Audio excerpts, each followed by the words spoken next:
Madam Chairwoman, I want to start off by acknowledging that this morning, the nonpartisan Congressional Budget Office announced that more than 5 million Americans can lose their health care because of the Medicaid cuts being pushed by Republican members of Congress.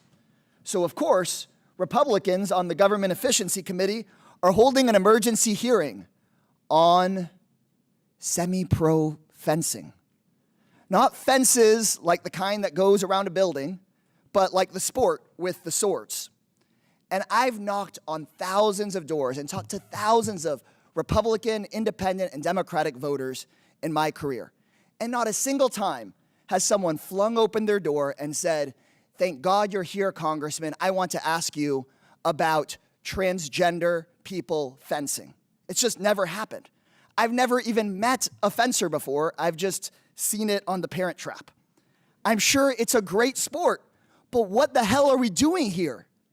Seriously, we're here because Chairwoman Marjorie Taylor Greene thinks that if she picks on vulnerable people, like trans folks, she can avoid having a discussion about the allegations of insider trading against her.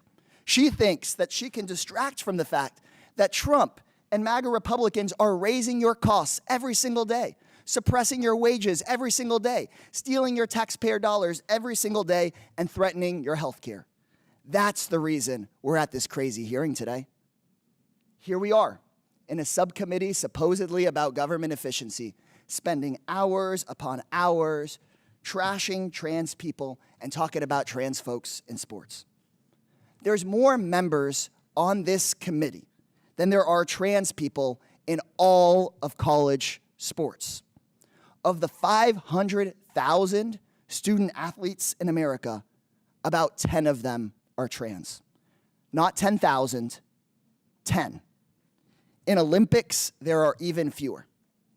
So in my opinion, sports leagues will do a much better job than politicians up here on this committee coming up with fair and thoughtful ways of handling who does and who does not qualify for which sports. But I think that instead of picking on LGBT people, politicians in this country should be singularly focused on improving the economy for every single working American. That's my crazy idea.